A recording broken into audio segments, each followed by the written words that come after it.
kemurnian akidah Ahlus Sunnah wal Jamaah ini, para ulama Ahlus Sunnah wal Jamaah di dalam menulis kitab-kitab akidah melalui dua pendekatan. Ada pendekatan akli, ada pendekatan nakli, atau ada pendekatan nakli, ada pendekatan akli.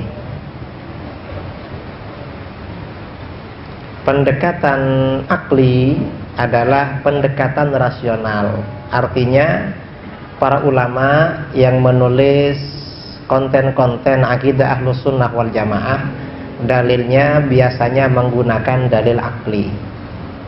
Ini seperti yang banyak berlaku di dalam kitab-kitab yang diajarkan di pondok-pondok pesantren, seperti kitab Ummul Barahin Imam As-Sanusi, atau kitab Al-Kharidatul Bahiyah, Syarah Kharidatul Bahiyah karangan Syekh Ahmad Ad-Dardir.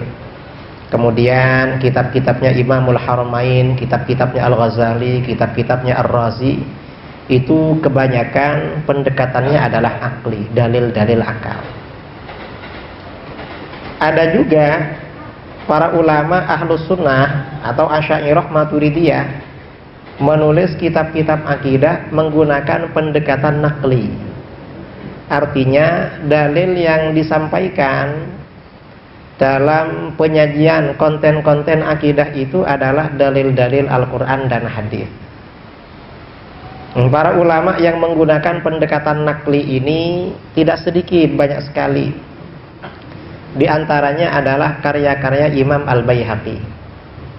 Imam Al-Baihaqi di dalam kitab-kitabnya, terutama menyangkut akidah Ahlus Sunnah wal Jamaah, hampir semuanya pendekatannya nakli.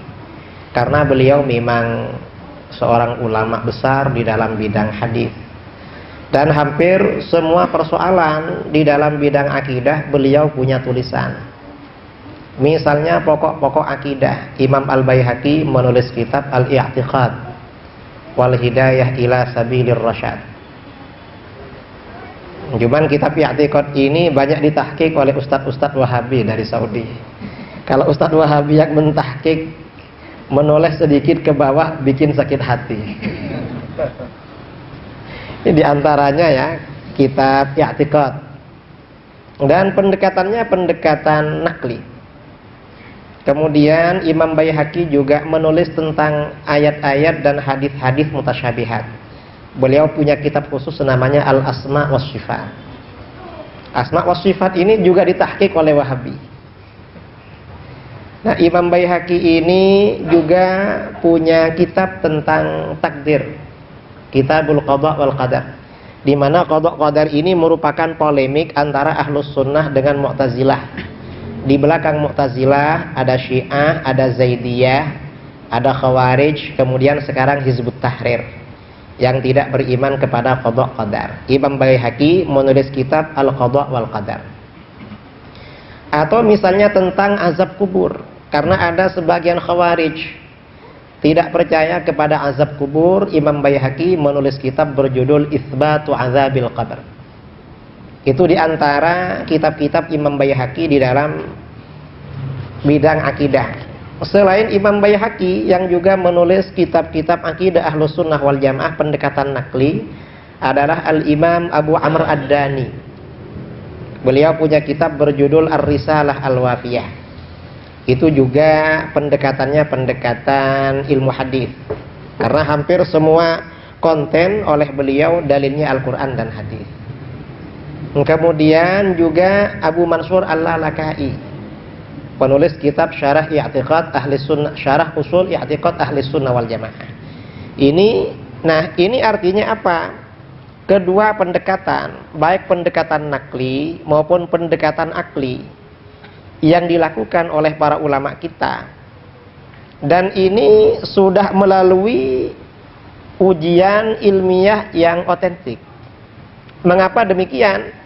Karena konten-konten akidah Ahlus Sunnah wal Jamaah selain oleh para ulama ditulis di dalam kitab-kitab, itu sudah diperdebatkan dengan pihak khusum, orang-orang di luar Ahlus Sunnah wal Jamaah.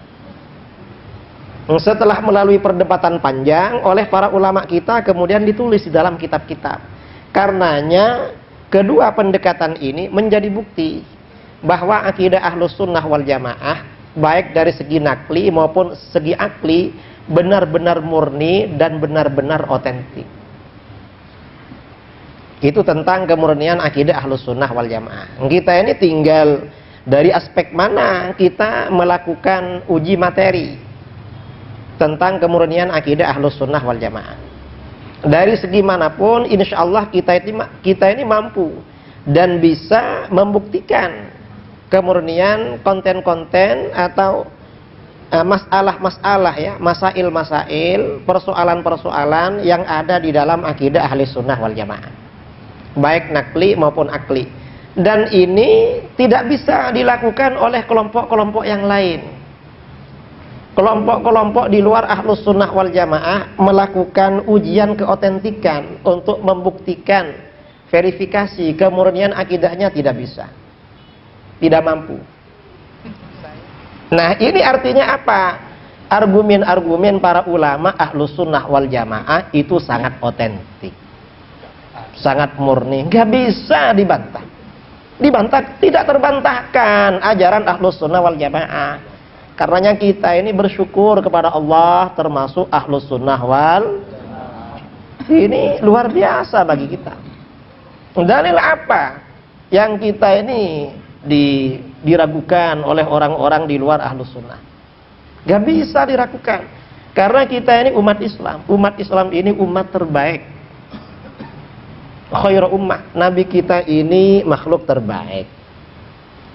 Kitab sucinya paling sempurna. Syariahnya paling sempurna, para sahabatnya paling baik, umatnya paling baik.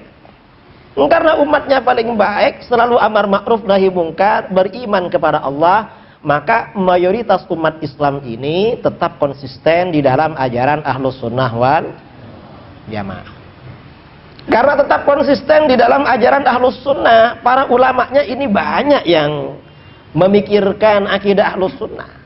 Maka setiap persoalan yang terdapat di dalam akidah Ahlus Sunnah wal Jamaah ini selalu menang di dalam arena perdebatan.